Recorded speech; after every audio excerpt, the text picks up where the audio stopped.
Allez, salut tout le monde, aujourd'hui on se retrouve pour une nouvelle vidéo urbex. Aujourd'hui on va visiter un urbex très particulier qu'on n'a jamais vu auparavant, puisqu'aujourd'hui on va visiter un cimetière abandonné, le célèbre cimetière des Fous. Le cimetière des Fous est un lieu de sépulture situé en France. Ce champ de repos est une parcelle rectangulaire de 2700 m², perdue en pleine forêt et difficilement accessible. Nous allons retracer son histoire. Pour commencer, celui-ci est placé derrière un asile psychiatrique toujours en activité et ce depuis 150 ans. Cet asile fut construit en 1838 suite à la loi de Jean-Étienne Esquirol instaurée sous le règne de Louis-Philippe disant que tous les départements français doivent se doter d'un asile psychiatrique. Le but de cette loi était d'y recevoir tous les malades de l'époque ainsi qu'un certain nombre d'indigents trop pauvres pour subvenir à leurs besoins. L'asile concerné, dont nous tairons le nom, a ouvert ses portes en 1866 après 5 années de travaux. Il pouvait alors accueillir jusqu'à 300 pensionnaires. Cet hôpital était véritablement une ville dans la ville, où tous les corps de métier pouvaient se trouver, car coupé du reste de la commune située à 2 km. C'est de cette manière, grâce aux champs et aux fermes l'entourant, que l'hôpital a pu vivre en autosuffisance pendant plusieurs décennies. Au centre du complexe hospitalier trône une chapelle dédiée à la Vierge Marie, rappelant la primauté religieuse de l'hôpital au cours du siècle passé. Les malades furent surveillés par des religieuses pendant une centaine d'années. Au cours des années 1920, plus de 1000 patients pouvaient être réunis dans le centre hospitalier. L'hôpital changera de nom à plusieurs reprises, devenant hôpital psychiatrique en 1937, puis centre hospitalier spécialisé, avant de devenir l'actuel nouvel hôpital. En 1865, une épidémie de choléra s'abat sur tout le territoire français.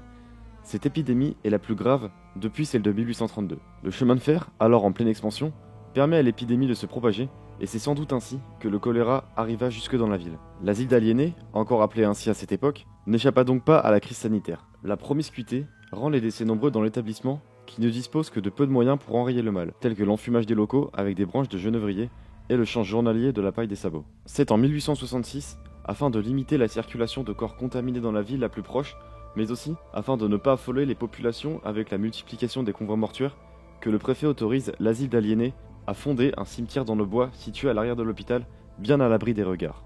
On y enterrera alors non seulement les internés, mais aussi les religieuses et même les membres du personnel de l'asile. On trouvera même la tombe d'un soldat mort pour la France. Bien après la fin des épidémies de choléra, le cimetière va rester en activité. Dans une France où la psychiatrie demeure un sujet tabou, pendant un peu plus de 100 ans, des patients de l'hôpital vont être inhumés dans cet écrin de verdure à l'écart du reste de la société. On estime à plus de 1700 le nombre de personnes inhumées dans le cimetière des Fous, même si bon nombre de ces personnes ont été crématisées puis réinhumées dans la fosse commune du cimetière. Petit à petit, les obsèques vont se faire de plus en plus rares et c'est en 1974 que les dernières inhumations ont lieu dans ce cimetière. En 2010, le terrain sur lequel se trouve le cimetière fut cédé par l'hôpital psychiatrique à l'État français qui décide de désacraliser le cimetière des Fous. Ce rachat par l'État ne suscita que très peu d'émotions jusqu'en 2021 alors que les engins de chantier étaient prêts à l'ensevelir afin d'y construire une nouvelle autoroute. Une jeune conseillère funéraire, habitante d'un village voisin, publie une pétition rapidement signée par plus de 22 000 personnes. Petit à petit, des associations sont venues soutenir la pétition.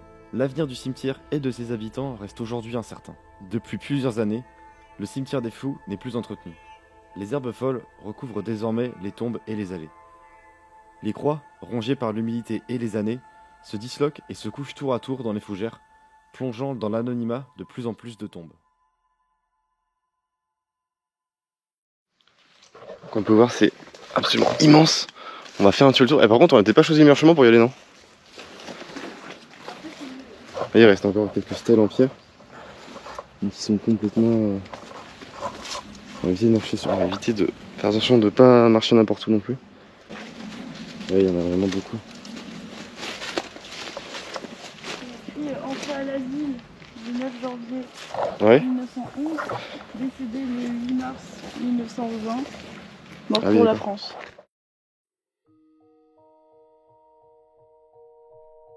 Donc là on voit sur certaines tombes, il y a des noms et tout ça, je vais éviter de vous les montrer.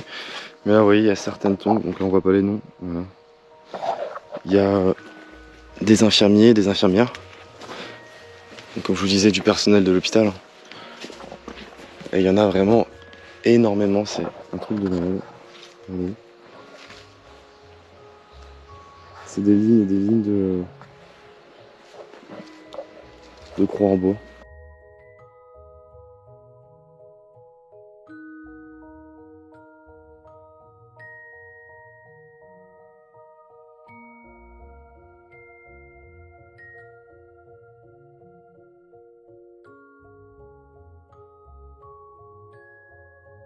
Là on a à peu près le tour du cimetière là. Et il y a une seule tombe en marbre, je vais vous la montrer sans vous montrer le nom. C'est la tombe en fait d'un doc.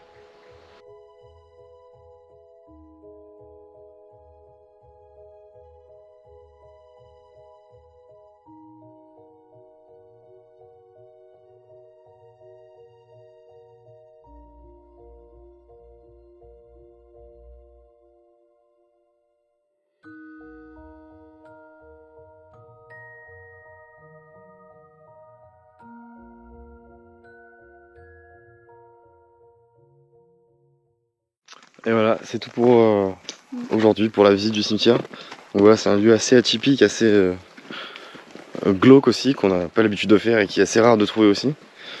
J'espère que le petit côté historique et tout ça, ça vous aura plu, parce que c'est un lieu assez chargé quand même. Du coup, on se retrouve la semaine prochaine, comme d'hab. En attendant, des bisous, prenez soin de vous, ciao.